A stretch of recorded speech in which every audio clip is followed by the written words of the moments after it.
Today's AskReddit post. What's the most bizarre thing you've ever seen in someone else's home that made you question your friendship? Oh boy, this is gonna be a good one. Let's get started.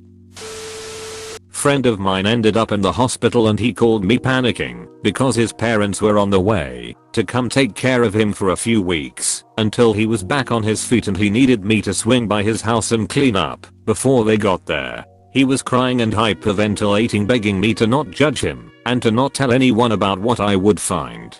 He refused to tell me what he needed cleaned up. So I ended up getting there a few hours before they arrived, and I walked into the living room and set up on a folding table with the largest collection of anal toys I had ever seen lined up in neat rows with rags and cleaning solution on the table. Needless to say, I laughed so hard I tweaked my back. It was the last thing I would have imagined him being into. Needless to say, I used his kitchen tongs to pick everything up and throw them into bags and hid it all away. I still take every opportunity to slip in a few but jokes whenever we are alone, but he refuses to even acknowledge them or that day even happened. You are an awesome friend indeed. Former coworker had collected an entire place setting of Nazi items. Plates, cups, silverware, all of it. Goofy thing was, it was just a single setting. His explanation for it was that he'd lost family both in the Holocaust and the war. To him, the Nazis being dead and gone while he could still eat off their plates was the ultimate revenge. It was a different dude for sure. Filth. Just absolutely covered in old food, dirt, clothes everywhere, moldy dishes, old bloody pads on the bathroom floor, makeup everywhere, rubbish piled up next to the door. The sisters living there were always immaculately presented with the latest clothes and jewelry and hair and makeup done beautifully, and were both beautiful women.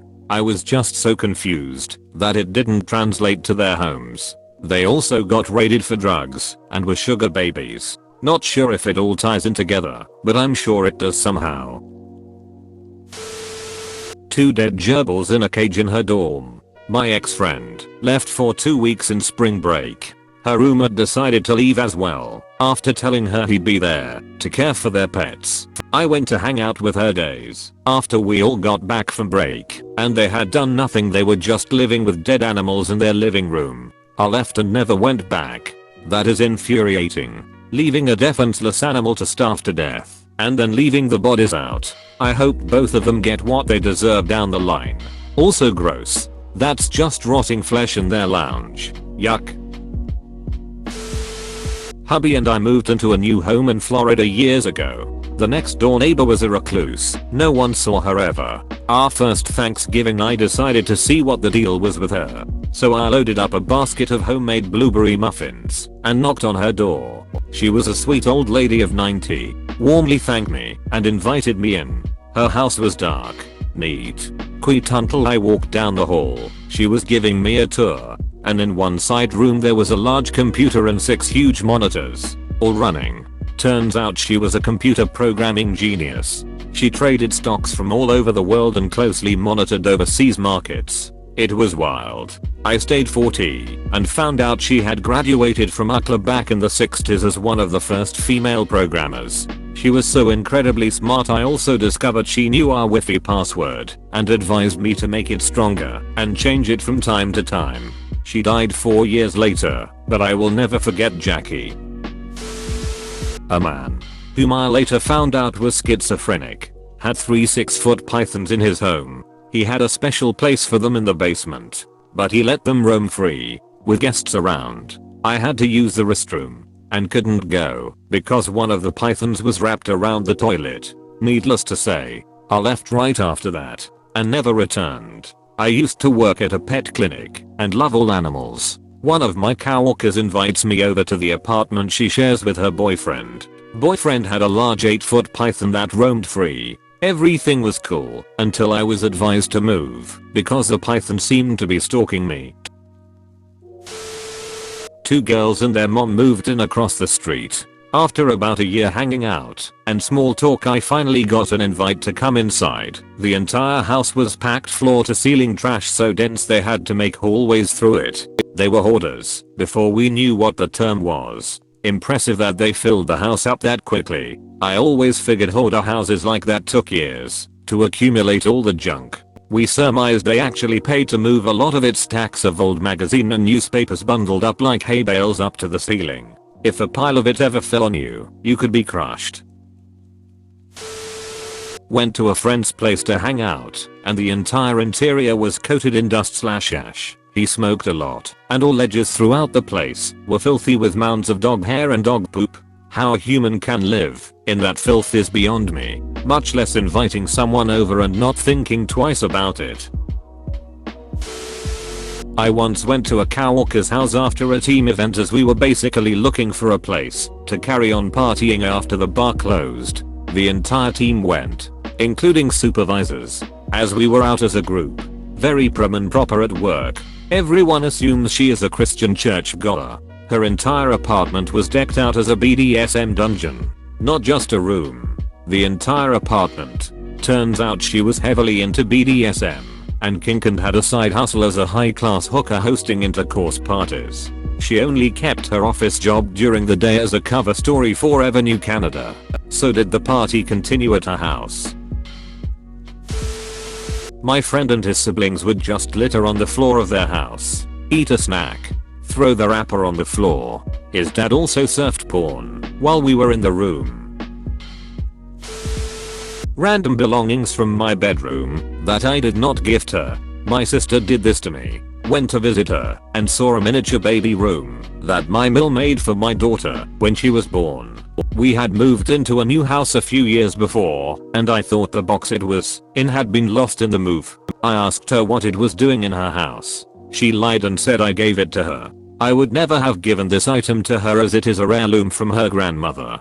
To this day I won't allow her into my home alone. Family, hey? Don't get me started. Luckily I wasn't related to this one. I was friends with a girl who was living in abject poverty. They had no money, barely had food, and we are sleeping on dirty mattresses on the floor. The basement was just filled with Nazca stuff. Nazca couch. An actual retired Nazca. The father just spent all his money on that and let the rest of the family rot. Was installing internet, so I was never friends with the guy to begin with. However, the guy had at least 10 cats living in a 2-bedroom apartment. Instead of having a litter box, he just dumped litter onto the floor of the entryway closet and the cats would do their business in there. The smell entering the apartment was truly offensive, and I have no clue how he hadn't been evicted. Half of a trebuchet. I questioned why I did not go over there more. Which half? The uchet. Went over to a friend's house and he just let his dog pee on the floor wherever and didn't clean it up. It wasn't a case of not knowing either. I told him his dog had peed and he goes, yeah, that's fine. You can't see it on this type of carpet anyway. I slept on his couch and caught scabies. Never went back again. You must have been drunk as duck to sleep on his couch after that comment. I'd be on my way home even if I had to walk. My wife and I were invited to lunch at her coworker's home. She was a lovely, quiet, demure elementary school teacher. We both really liked her. Every room in her home had aquariums with snakes. Dozens and dozens and dozens of snakes. I'm not squeamish at all, but the wife really doesn't like snakes. It was funny.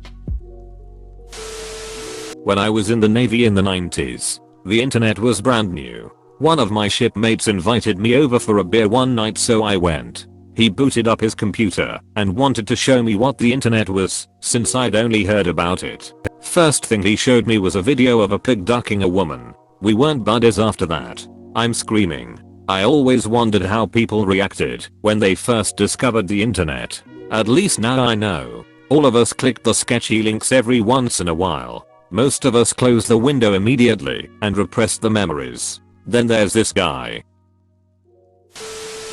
In 7th or 8th grade, I rode the bus home with a friend from school to stay the night. He tried to set my expectations, saying his dad I had been building their house for a while and there is a small part of it built that they actually live in. Get dropped off and walk up on a 2-story shoddy frame of a house with a shack built into the back of it. No air conditioning. 5 feet ceilings. No solid partitions between rooms. fly tape covered in dead flies hanging from the ceiling all over. And to top it off, the stairs to the second floor ended at a door that opened to a straight drop off to the ground. Couldn't call my mom fast enough. Poor kid. Girl Scout troop leader had a house full of taxidermy. Her husband was quite the hunter and shot most of it himself. Now don't get me wrong. This *WAS* Colorado and the occasional taxidermy was fine. But it was never every available inch of every available wall. Chuck Tester! Exclamation mark.